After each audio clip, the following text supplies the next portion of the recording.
Assalamualaikum warahmatullahi wabarakatuh. Di sini kami dari kelompok 4, kelas 2024B, akan mempresentasikan mengenai perumusan teori akuntansi melalui pendekatan tradisional. Baik, di sini anggota kelompok kami ada Yeriko Stefanus, ada Azhara Keisha, ada Ulin Nuha, ada Ramiza Alia Ibnati, ada Gia Audrey, ada Chelsea Risma. Baik, di sini saya akan menjelaskan gambaran dari hakikat akuntansi. Nah, akuntansi sendiri adalah seni pencatatan, pengklasifikasian, dan pengikhtisaran dengan aturan baku dalam satuan uang, transaksi, dan juga peristiwa yang paling tidak itu sebagian darinya memiliki karakter keuangan dan selanjutnya interpretasi atas hasilnya. Nah, gambaran hakikat akuntansi sendiri ada 9 gambaran. Yang pertama, akuntansi sebagai ideologi. Nah, akuntansi dipandang sebagai suatu fenomena ideologis, sebagai suatu sarana untuk mempertahankan dan melegitimasi aturan-aturan sosial, ekonomi, dan politik yang berlaku saat ini. Persepsi akuntansi sebagai instrumen rasionalitas ekonomi digambarkan dengan sangat baik oleh Weber yang mendefinisikan rasionalitas formal dari suatu tindakan ekonomi sebagai tingkat sama sampai sejauh mana perhitungan kuantitatif atau akuntansi mungkin dilakukan secara teknis dan secara nyata dapat diterapkan. Yang kedua adalah akuntansi sebagai bahasa. Akuntansi merupakan salah satu alat untuk mengkomunikasikan informasi bisnis. Terdapat dua komponen dari bahasa, yaitu simbol dan juga tata bahasa. Jadi, pangkuan akuntansi sebagai bahasa ini terletak pada identifikasi dari kedua komponen tersebut sebagai dua tingkat dalam akuntansi. Hal ini mungkin dapat dibuktikan sebagai berikut. Yang pertama, simbol atau karakter leksikal dari suatu bahasa adalah unit atau kata-kata yang memiliki arti dan dapat diidentifikasikan dalam bahasa manapun. Dan yang kedua, aturan tata bahasa dari suatu bahasa ini mengacu pada peraturan sintaksis pada bahasa manapun. Dan yang ketiga adalah akuntansi sebagai realitas ekonomi. Akuntansi ini juga telah dipandang sebagai suatu sarana untuk mencerminkan realitas ekonomi pada masa kini. Tesis utama dari pandangan ini adalah bahwa baik neraca maupun laporan laba rugi itu harus didasarkan pada suatu basis penilaian yang lebih mencerminkan kenyataan ekonomi daripada biaya historis. Tujuan utama dari gambaran akuntansi ini adalah penentuan laba yang sebenarnya. Suatu konsep mencerminkan perubahan kesejahteraan perusahaan pada satu periode waktu. Yang keempat ada akuntansi sebagai sistem informasi. Akuntansi ini juga selalu dipandang sebagai sistem informasi karena akuntansi ini sebagai proses yang menghubungkan sumber informasi atau transmitter, biasanya seorang akuntan, saluran komunikasi, dan juga sekumpulan penerima atau pandangan eksternal. Nah, pandangan ini memberikan manfaat yang penting baik secara konseptual maupun secara empiris. Nah, pandangan ini ada dua.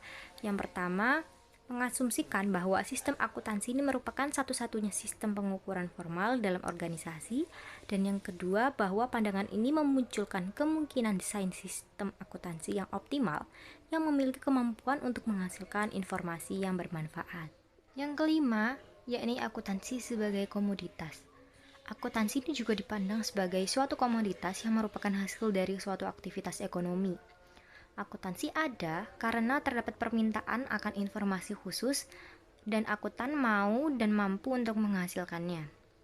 Sebagai suatu komoditas publik, akuntansi ini menyediakan dasar yang ideal untuk regulasi, memberikan dampak kebijakan publik, dan juga mengawasi seluruh kontrak antara organisasi dengan lingkungannya. Dan yang keenam, yakni akuntansi sebagai mitos. Akuntansi ini menciptakan mitos yang merupakan cara mudah memahami dunia ekonomi dan menjelaskan fenomena kompleks.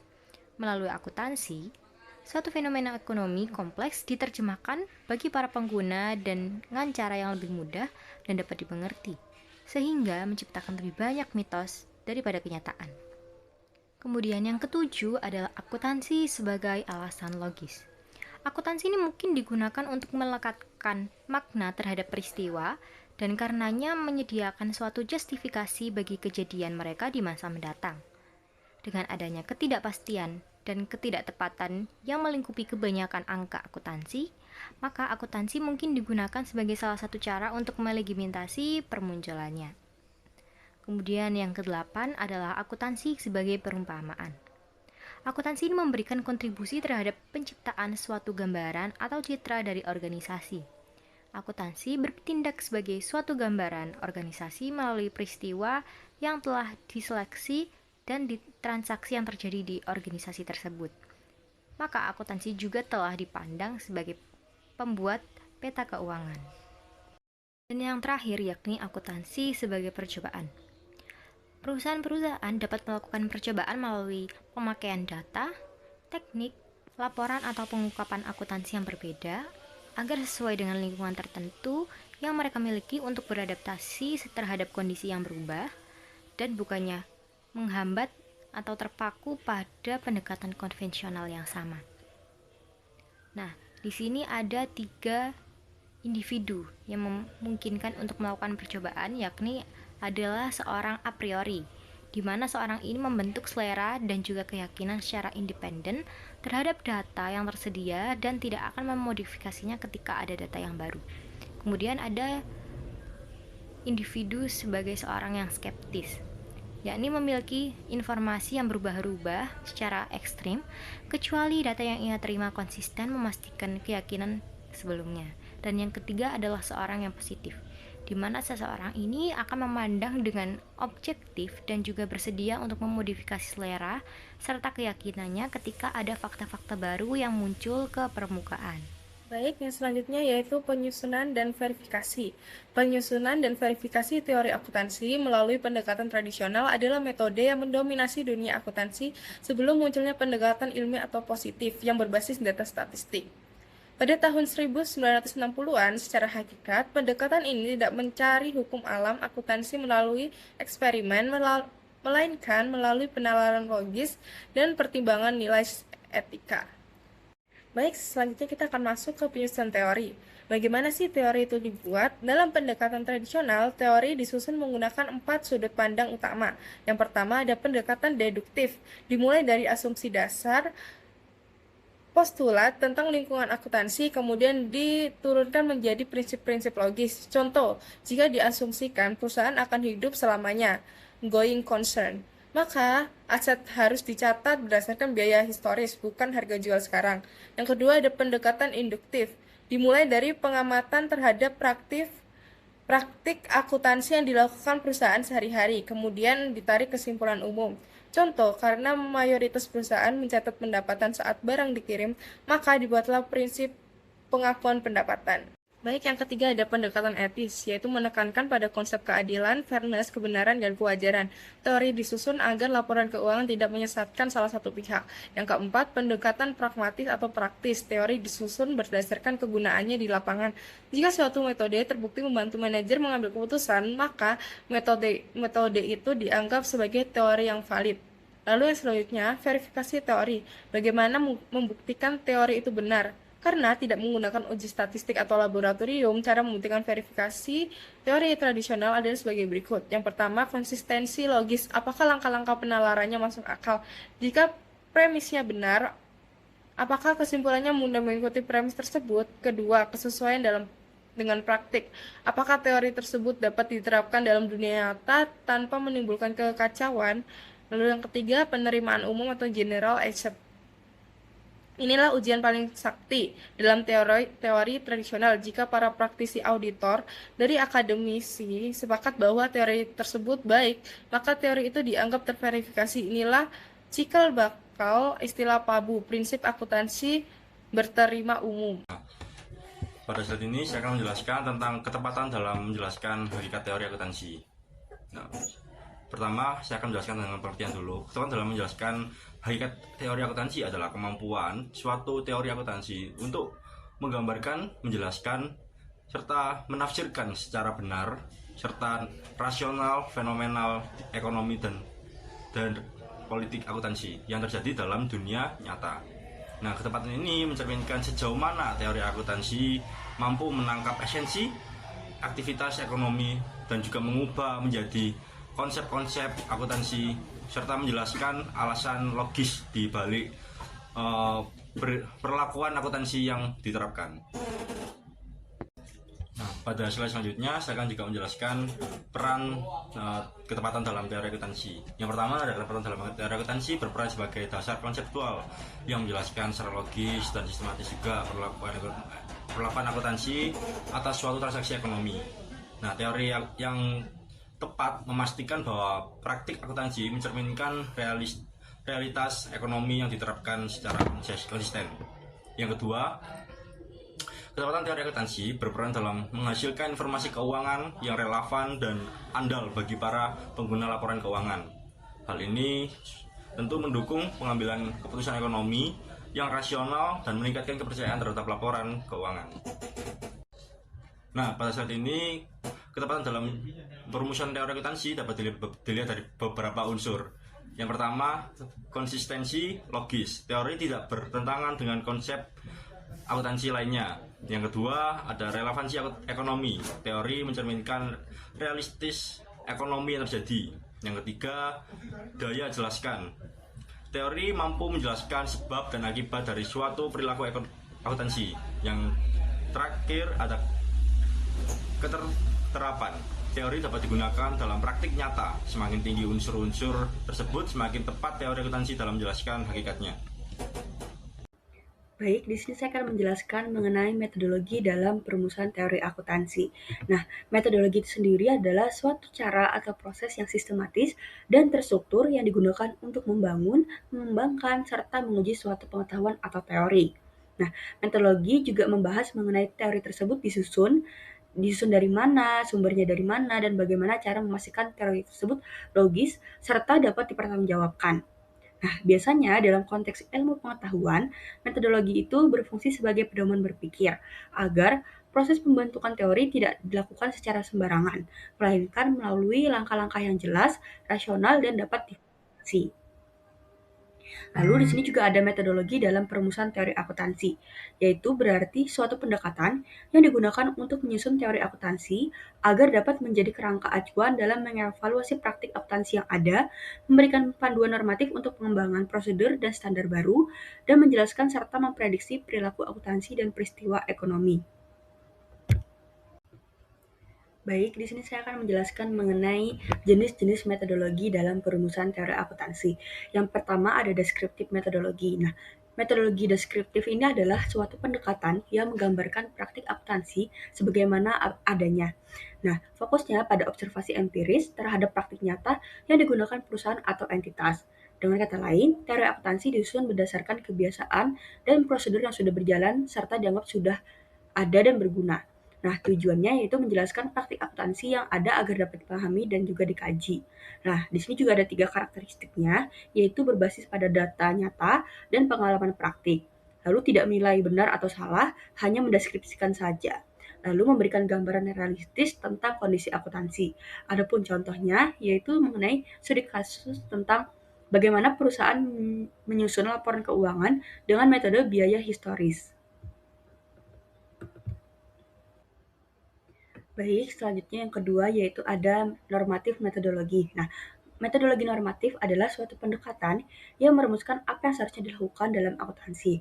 Fokusnya pada prinsip ideal yang diharapkan dapat meningkatkan kualitas pelaporan dan relevansi informasi.